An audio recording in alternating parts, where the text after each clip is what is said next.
Assalamualaikum warahmatullahi wabarakatuh. Kami dari kelompok 1 ingin memaparkan materi mengenai masalah judi online. Perkenalkan, saya Malaika Farasudayat, absen 18. Saya Ica Renisa, absen 13. Saya Unifa Musyafa, absen 11. Saya Hubaira Musafarah, presensi 12. Saya Faras Muhammad Datullah, absen 8. Saya Rizky Bagus Alvina, absen 32. Di era digital, masyarakat dihadapkan pada berbagai kemudahan sekaligus tantangan. Salah satu yang paling mengkhawatirkan adalah maraknya judi online atau judol, yang mudah diakses siapa saja. Aktivitas ini tidak hanya menguras keuangan, tetapi juga menyeret pemain ke dalam masalah sosial yang lebih luas. Banyak orang yang kehilangan uang, kemudian mencari jalan pintas melalui pinjaman online ilegal atau pinjol, yang justru menambah beban dengan bunga tinggi dan intimidasi. Alhasil, judol dan pinjol saling berkaitan, membentuk lingkaran masalah yang merusak finansial, mental, serta keharmonisan keluarga. Dalam konteks inilah, peran sosiologi penting dalam memahami, menganalisis, dan mencari solusi agar tercipta kehidupan masyarakat yang lebih teratur dan harmonis. Di sudut pandang sosiologi tentang judol. Dalam ilmu sosiologi, judol merupakan contoh dari gejala sosial berupa kejahatan atau kriminalitas. Karena judol merupakan perkara kejahatan atau kriminalitas yang dapat dihukum menurut undang-undang. Kemudian, kita akan lanjut ke penyebab-penyebab dari judi online. Nah, di sini kami hanya mencantumkan 5 penyebab saja. Ada pertama, minimnya pengetahuan tentang probabilitas, lalu 2, aksibilitasnya yang mudah, lalu ketiga, adanya tekanan untuk berpartisipasi dalam judol, lalu keempat, kesulitan dalam perekonomian, dan juga yang kelima, adanya rasa ingin tahu. Baik, mari kita bahas mengenai penyebab judi online yang pertama, yaitu minimnya pengetahuan tentang probabilitas. Nah, probabilitas sendiri merupakan peluang kemenangan. Karena pengetahuan tentang peluang kemenangan ataupun probabilitas ini masih rendah, maka para pengguna ataupun pemain judi online merasa ataupun berpikir bahwa dirinya pasti akan mendapatkan kemenangan. Ya, walaupun kenyataannya tidak seperti itu. Akibatnya, para pemain ataupun pengguna judi online menjadi ingin terus-menerus melakukan perjudian, walaupun telah mengalami beberapa kerugian. Lalu kita bahas mengenai aksibilitas yang mudah. Nah, hanya dengan handphone dan juga internet, judi online ini sudah bisa diakses oleh beberapa kalangan atau bahkan semua kalangan. Nah, karena kemudahan akses inilah yang membuat para pengguna ataupun pemain judi online bisa menjadi kecanduan. Ya, karena judi online ini bisa diakses kapan saja dan di mana saja. Penyebab judi online yang ketiga adalah tekanan untuk berpartisipasi dalam judi online. Biasanya hal seperti ini terjadi ketika seseorang mendapatkan ancaman akan diasingkan oleh kelompoknya apabila tidak mengikuti sesuai dengan apa yang diinginkan, yaitu melakukan judi online. Alhasil, orang yang mendapatkan tekanan ataupun ancaman tersebut terpaksa harus terseret ke dalam arus judi online. Lanjut, ada kesulitan perekonomian. Bagi orang-orang dengan status perekonomian yang rendah, biasanya judol dianggap sebagai sarana untuk meningkatkan perekonomian. Mereka berpikir bahwa judol dapat menghasilkan keuntungan yang sangat besar hanya dengan modal kecil tanpa usaha besar. Dan yang terakhir, judi online bisa terjadi karena adanya rasa penasaran ataupun rasa ingin tahu. Biasanya, Judi online itu berawal dari orang yang awalnya tuh mencoba-coba alias ingin tahu bagaimanakah sekiranya rasanya judi online tersebut.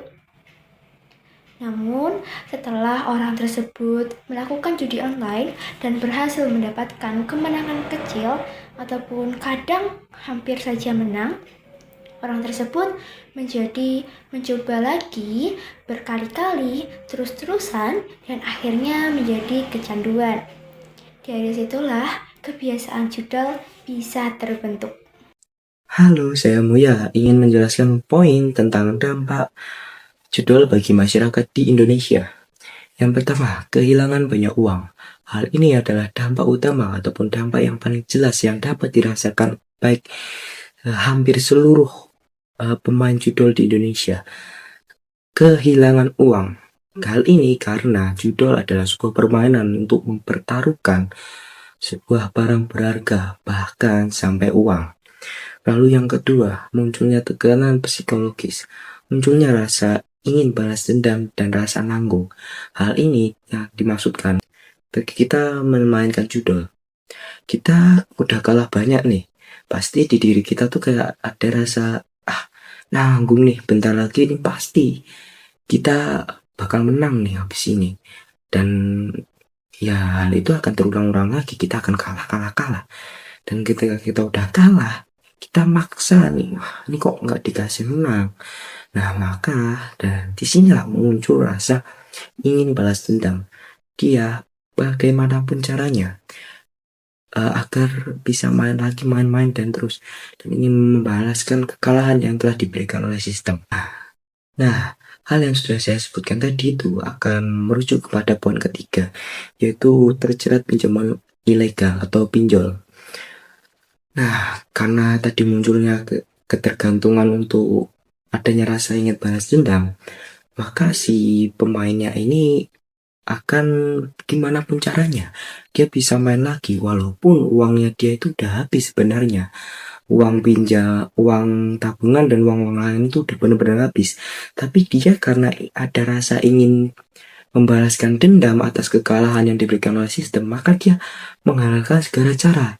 Dan satu cara yang paling gampang di Indonesia adalah dengan melakukan pinjaman online yang tidak ada sertifikasi OJK.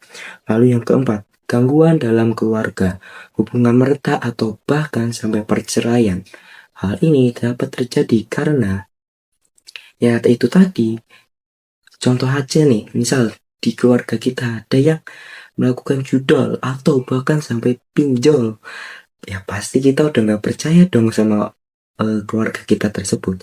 Nah hal ini yang dapat menimbulkan keretakan dalam keluarga dan bahkan bisa sampai perceraian. Lalu yang terakhir adalah menyebabkan stres, depresi hingga kriminal. Nah karena tadi udah dibahas tentang hubungan yang retak atau bahkan perceraian, jelas si pemainnya itu bakal merasakan rasa stres, depresi, dan ya namanya orang ditinggal oleh keluarganya pasti ya dia merasakan stres. Dan karena hartanya pun sudah lalap ya karena udah pinjol serta kecanduan judol, maka ya dia bakal mencari cara untuk mengembalikan itu semua. Dan ya namanya orang udah kecanduan nih, dia akan menggunakan berbagai cara, yaitu dia melakukan sebuah tindak kriminal. Contoh saja mencuri atau bahkan membegal orang. Dan banyak kasus bahwa orang yang kecanduan judol itu bahkan sampai rela membunuh temannya untuk menjual barang pribadi milik temannya dan digunakan untuk judol kembali. Hal ini banyak dari mereka yang berpikir bahwa wah aku harus mengembalikan ini semua, tapi cara yang mereka ambil itu adalah cara yang salah. Mereka malah balik main judol dan ya akhirnya tambah kalah lagi. Dan ujung-ujungnya banyak dari mereka yang balik ke judol dan malah kalah terus, itu ujung-ujungnya bunuh diri. Jadi terima kasih. Nah, ini dia solusi-solusi dari masalah kriminalitas judi online. Yang pertama, menyadari dampak buruk dari judi online itu sendiri. Peran sosiologi di sini adalah membantu masyarakat memahami bahwa judi online bukan hanya masalah pribadi, tetapi juga masalah sosial yang dapat menimbulkan kemiskinan dan kriminalitas. Yang kedua adalah membatasi penggunaan gadget pada anak dan remaja. Peran sosiologi di sini adalah mencegah anak dan remaja terpapar perilaku menyimpang, yaitu judi online. Melalui pengawasan sejak dini, ini juga bagian dari fungsi preventif untuk menjaga generasi muda tetap dalam jalur yang sehat. Yang ketiga, ada edukasi keluarga tentang pentingnya literasi digital.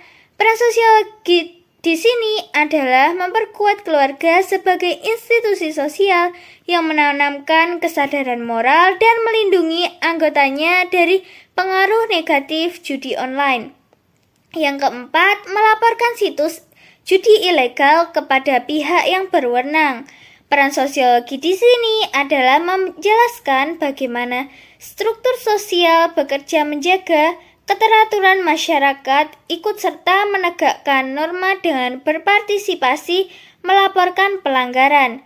Yang terakhir, mengganti aktivitas judi dengan kegiatan positif seperti olahraga, seni, dan usaha-usaha kecil. Peran sosiologi di sini adalah menyediakan fungsi pengganti agar energi individu tersalurkan ke kegiatan membangun ikatan sosial seperti sport, komunitas seni, dan wirausaha. Selanjutnya, kita akan membahas peran sosiolog dalam menghadapi judul. Yang pertama, analisis akar masalah sosial dan identifikasi kelompok rentan. Dalam hal ini, sosiolog mengambil peran dalam bidang riset. Sosiolog mengkaji faktor sosial seperti kemiskinan, pengangguran, kesepian atau tekanan sosial yang dapat mendorong judi online. Mereka juga mengidentifikasi kelompok masyarakat yang paling rentan sehingga intervensi dapat diarahkan secara tepat.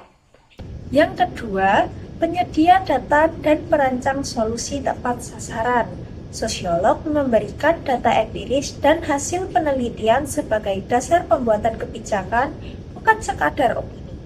Berdasarkan analisis, mereka menyarankan strategi pencegahan, penanganan, dan rehabilitasi sesuai dengan konteks sosial masyarakat. Yang ketiga, prediksi dampak kebijakan dan edukasi masyarakat. Dalam hal ini, sosiolog mengambil peran sebagai tenaga pendidik. Sosiolog membantu memprediksi dampak positif maupun negatif dari kebijakan agar kerugian sosial dapat diminimalisir. Mereka juga berperan dalam kampanye edukasi untuk meningkatkan kesadaran masyarakat tentang bahaya judi online. Pembelajaran positif dari kasus judi online. Yang pertama, uang cepat, rugi cepat. Jadi judi online mengajarkan bahwa tidak ada kekayaan instan yang bertahan lama. Yang kedua, emosi menghancurkan logika. Judul memperlihatkan bagaimana jika kita kalah dan ingin balas dendam dapat mengalahkan logika sehat. Yang ketiga, ketagihan itu nyata dan bahaya. Judi online membuat banyak orang kecanduan, banyak orang yang menyadarinya setelah terlambat. Oke, untuk yang keempat yaitu lingkaran setan itu nyata. Banyak orang yang mengira bahwa judi online bisa balik modal, tapi justru malah semakin merugi dan tenggelam. Sampai sini saja pembahasan dari kami mengenai masalah tentang judi online. Mohon maaf apabila terjadi banyak kesalahan. Sekian, terima kasih.